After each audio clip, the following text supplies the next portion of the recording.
होगा, ऐसा क्यों कहते हैं? हमें तो बहुत कुछ मिला है।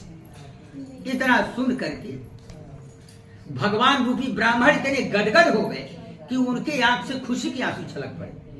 कहते हैं कि देखिए, ये ब्राह्मण न जाने कितने दिन का भूखा है, भरपेट खाए न जाने कितना दिन हो गया, और ये जो है भगवान में इतनी भक्ति, इतनी श्रद्धा है कि एक एक गिलास जल पी करके उसको भोजन मान ले रहे। कहते हैं कि महाराज,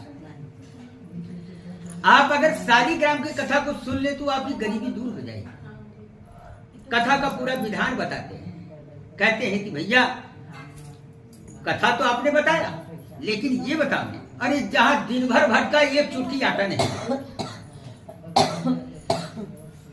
तो भगवान की कथा पूजा में तो बहुत सामान लगता है, दूध, फल, केला, पूजन की सामग्री कहां से आएगा? जो एक चुटकी आटा नहीं दिया, वो इतना फल प्रसाद जुटाने के लिए कहां से कौन देगा?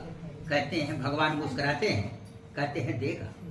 आप सुबह उठिए, भगवान का नाम लीजिए कि हे प्रभु नारायण, आज आपके नाम पर जो भी भिक्षा में मिलेगा सब मैं प्रसाद में लगाऊंगा। देखिए आपको बहुत कुछ मिलेगा।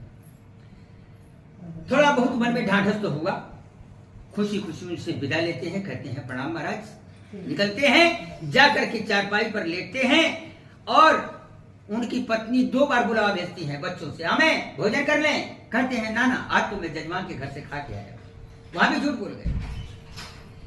अब तदव्रतम सकर्ष्यामि यदि उत्तम ब्राह्मणे वही इति संचितम विप्रासो रात्रो निद्रा लब्धवान। कब सुबह हो जाए, कब मैं उठ जाऊं, इस करवट से उस करवट, उस करवट से उस करवट, सारी रात करवट बदलती बीत गई। सुबह हो गया, उठ गए, लेकिन निद्रा नहीं आई रात भर। सुबह हुआ, नहाए धोए और नारायण का संकल्प लेकर के निकल पड़े। तस्मिन् दिने विप्रम प्रचुरम द्रव्यवान। उस दिन उस नारायण की ऐसी वर्दी हुई, ऐसा कृपा हुआ कि उनको इतना अन्न, इतना धन मिल गया कि उठा के घर पे ला नहीं सके।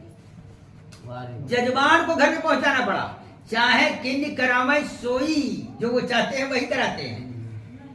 माखन चोर है ना, चोरियों कराते हैं। राधे राधे। कहते हैं कि ब्राह्मण देवता इतने प्रसन्न हो गए कि खुशी खुशी वहां से जो है जाते हैं बाजार, दूध, फल, केला, पूजन की सामग्री सब विधान पूर्वक खरीद करके ले आते हैं, और उपरहित ब्राह्मण को बुला करके कथा सुनने को गए। जब ब्राह्मण देवता एक बार कथा सुने तो उनको लगा कि हमारी गरीबी तो कट जाए। अगर हम यही हर पूर्णिमा कथा सुने तो हमारी गरीबी कट जाएगी। अब कहीं से कथा पूजा का बुलावा आएगा तो जाएंगे कथा कहने, ऐसे भटकने की क्या जरूरत?